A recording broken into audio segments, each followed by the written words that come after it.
My guest is a senior intelligence analyst who has spent his career investigating cybercrimes and financial scams. He's also the author of A Digital Pandemic, uncovering the role of the Yahoo Boys in the surge of social media enabled financial sextortion targeting minors. Paul Rafile joins me now via video. Paul, thank you so much for being here today. Thank you for having me.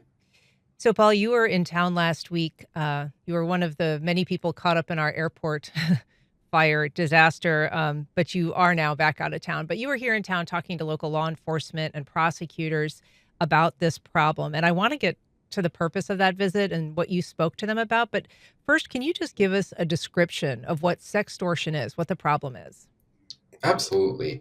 Sextortion or sexual extortion is a crime that involves blackmailing somebody, usually using their intimate images. And this crime has historically targeted women and girls. And the demands by the criminals were usually for more extreme images and videos. But actually, over the past 2 years, something has changed, and there's been a huge surge in financially motivated sextortion where the criminals are demanding money. And the FBI has actually called this an explosion of cases. And the victims, actually, in most of these cases, are boys and young men. And so this problem has sort of flipped the way that we think about how this crime proceeds and certainly the impact. And the problem that we've been seeing, we're talking about boys who are usually between 14 and 17.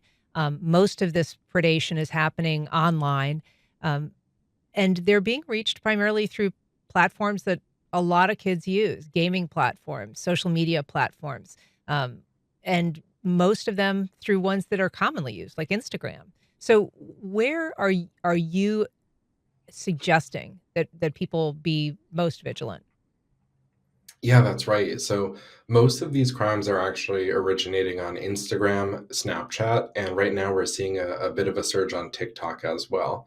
So between those three platforms, I would say that's where teens should be most vigilant.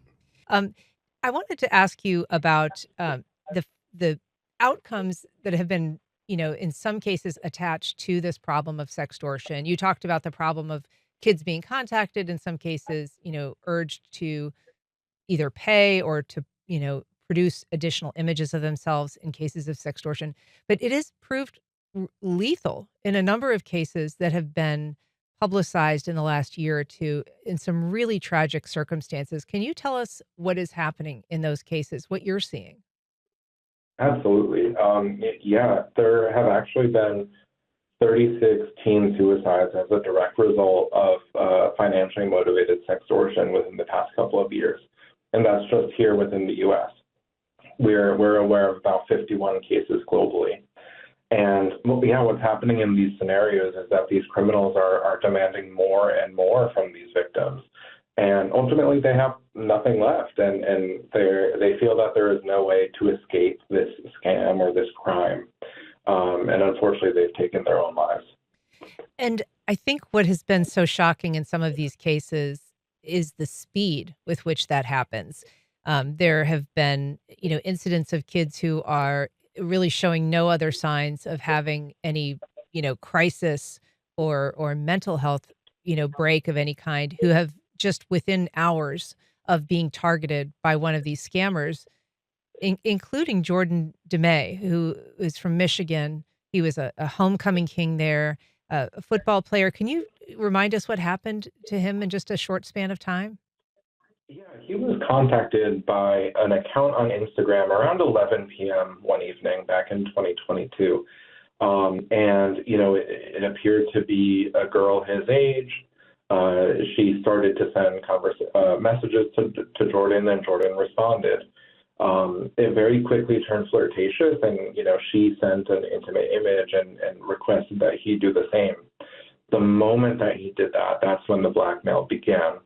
The scammer said, "Hey, I'm going to ruin your life. I've screenshotted your photos and all of your friends, your family, your follows from your Instagram page.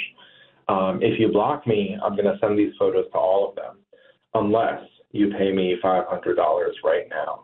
And Jordan paid everything that he could, and they kept demanding more and more. They threatened to ruin his life, get him kicked out of school.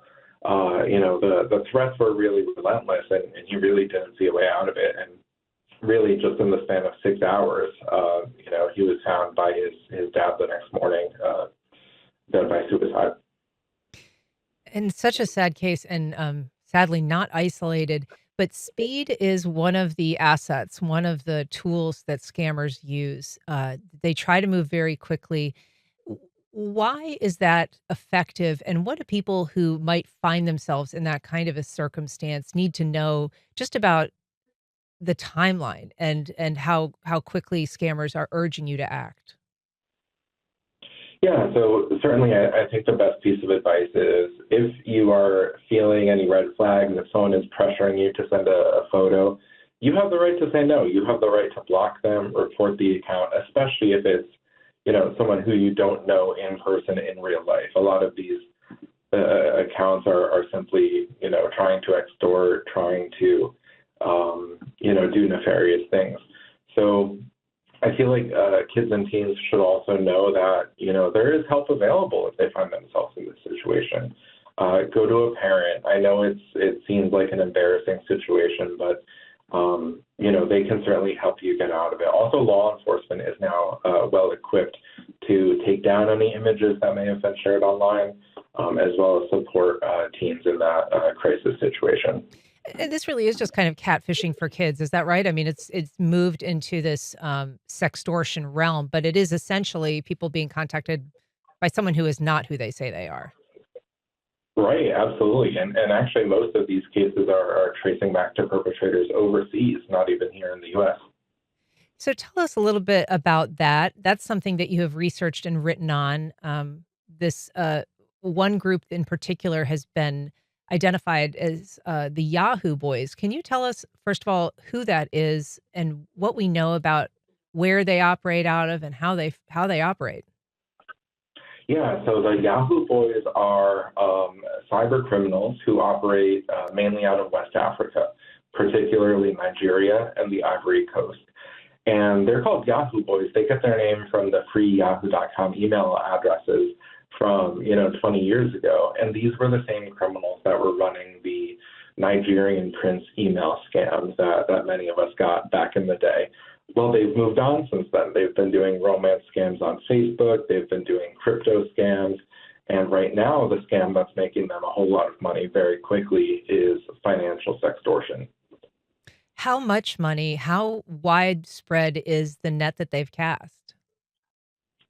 Well, you would think that teens and young people don't have a whole lot of money, but these criminals have the numbers on their side. They are able to scam these victims so quickly. You kind of think the opposite of this would almost be like a romance scam where they spend months and months developing a relationship in order to ask for that money. But in these scenarios, it's blackmail. It's happening within just a couple of hours as soon as they build that trust to elicit a photo from that teen. And the FBI actually just ran an operation out of Nigeria. They arrested 22 of these criminals who in total had accumulated $65 million from their victims. So this is a widespread problem, and it doesn't know any, particular kind of victim. We know that, children of law enforcement officers have been victimized and in some cases taken their lives, as we've said. The son of a South Carolina lawmaker who has become real prominent in this issue since then. His own son took his own life. And so this is, kind of reaches across the board in terms of people who it's impacting. But you were saying, kids can go to their parents, and that is a difficult thing in the best of circumstances, but can be complicated by the fact that a lot of parents are very vehement and very clear to their children. Don't ever send any pictures. How does that messaging in some ways maybe complicate addressing this problem? That's such a good point. That messaging from parents is so important. So, I think parents all have part one of the conversation, which you mentioned. Part one is don't send images to anyone you don't know, never take a nude image, etc. Now, because what we're seeing, teens are being literally embarrassed and shamed to death here. There needs to be a part two of that conversation. let them know, let your kids know that the scam is happening. And if it does happen, there's nothing that they can't come to you with. You know, if they make a mistake, if they end up sending a photo to the wrong person, they can come to you. Be that soft landing spot so kids don't kind of make that rash, terrible, permanent decision. And I guess the fact that this is a successful scam in terms of money in so many cases really speaks to the fact that the exchange of these kind of photos is not all that unusual. And in fact, kids who've been warned many a time never to do it are in fact doing it anyway. Yeah, that's right. And truly it has kind of become a normalized part of teen dating, as weird as it is. It's interesting too. I mean, we're talking about teens, and certainly that has been the focus of a lot of these scammers. But the AARP recently put out a notice in March saying this is something that's also happening to seniors. They're being victimized in similar ways, and they often have a lot less internet savvy than these younger counterparts. That's right. Yeah, this crime is not just targeting youth, but you would think that youth, how tech savvy they are, that they would be able to catch a fake account. But really, these criminals are more manipulative than ever before. And so where are these groups operating out of? I mean, you said kind of in Western Africa, but I mean, in terms of how they function, are these, collectives? Are they operating as a business unit? Are they individuals who are just getting this idea off the internet or from their peers, and beginning their own cottage enterprise? Well, so these criminals, they have elements of organized crime and disorganized crime. They don't all sit in a call center, kind of like we think of happening in other kind of scam centers around the world. These criminals are very distributed across West Africa, oftentimes just operating, in small clusters with their friends. There is no hierarchy or leader of the Yahoo Boys, but each of these criminals kind of recruits their own group of scammers on the social media platforms also that we use on a daily basis. Just a couple of weeks ago, two of these scammers went ultra viral on TikTok amongst their scammer communities. Several of their videos received over 1 million views where they were promoting this scam, trying to recruit others to join in on their operation. And just looking at the comments on those videos was horrific. 20,000 comments from other scammers who were requesting to be brought into the scam, to learn how to do it, to make money from it. And quite frankly, these scammers are getting rich doing it. They're showing off their wealth, their new cars that they're getting, and they're luring other scammers into the scheme, which makes it, just twice as bad. And they can be, I mean, as we know, very ruthless in terms of even tormenting family members, survivors, or friends of someone who've taken their life, and continuing to threaten to release photos that are compromising, or even just kind of mocking the reaction of the teens who were targeted. That's right. Yeah, you mentioned a couple moments ago the case of Gavin Guffey. Gavin was a 17-year-old out of South Carolina. The same exact crime happened to him, the same methods, the same script, the same everything. After Gavin died, on what would have been Gavin's 18th birthday, that same scammer came back and started to threaten Gavin's younger brother, his cousin, demanding payment, or else they were still going to share Gavin's photos. And one message they sent to Gavin's dad was, quote, "Did I tell you your son begged for his life?"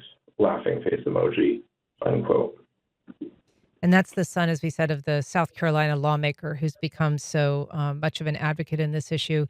So you were in town recently and you were talking to local law enforcement, to local prosecutors. When you go somewhere, when you come to Jacksonville, what are you telling people here that they don't already know about this problem? Yeah, so there's actually a lot that still needs to get out there in terms of awareness. In fact, many of the teens and young people that we talk to, they still aren't aware of it. And many law enforcement agencies are kind of gridlocked about how they can or cannot investigate these crimes. Especially local police departments, they don't oftentimes have the capacity to take an investigation internationally. So what we did was, the state attorney for the Fourth District of Florida, based in Jacksonville, brought me in, and we are partnering with those local law enforcement agencies and also nonprofits to help get the word out. And we're partnering with federal partners, the FBI, Secret Service, Homeland Security, Department of Justice was there. And we have a couple of goals. Number one, we want to raise awareness about this scheme. That's the best way to prevent it. We also want to improve the ways that law enforcement is processing and prosecuting these cases. There's only been a handful of arrests and a handful of prosecutions. Meanwhile, the cases are still climbing. So that's where we're at with this, and we have some pretty lofty goals. And what are they telling you about what they're seeing locally, what they're hearing about? I'm curious if there's any kind of regional aspect to this crime or anything, in terms of the areas of the US that have been perhaps more impacted? Well, this crime is impacting pretty much every neighborhood across the U.S. It's whether or not these victims are reporting, and most oftentimes they aren't actually reporting. But we do know, and we did hear from several of the detectives in the group, that they are seeing an increase in these cases. Just a couple of years ago, they had a couple dozen cases. And just over the past couple of years now, they're going from 100 to 200 to 300 cases that they're handling. And to your point about it not being reported, I've seen a statistic that said that there was about 7,000 reported cases against children in the US since 2022, but that law enforcement estimates that it's at least 100,000 cases, giving you an indicator of just how infrequent the reporting is. What do you think needs to change to make that something that people feel empowered to report? I think there's really two things, and good point there with the numbers. We pretty much need to multiply the reported numbers by at least 10 in order to get to the likely total number. So, just taking away the stigma about this crime, talking about it, making sure that folks are aware about it, I think is the first step in improving reporting. Secondly, we need to equip law enforcement with the tools, with the ability to take these images down, know how to talk to these victims. Far too often, I think we hear some of the cases of, victims go to law enforcement about an online scam, and they say, oh, there's nothing we can do, the criminals are overseas. Well, let's shift the narrative on that. Let's actually see if we can track down some of these cases, especially when they do result in these worst case scenarios. And there is a tip line, I guess a federal tip line. Is that typically what you would steer someone to if they've experienced this, or do you suggest starting with local law enforcement? Well, it's good to do both, get both processes starting.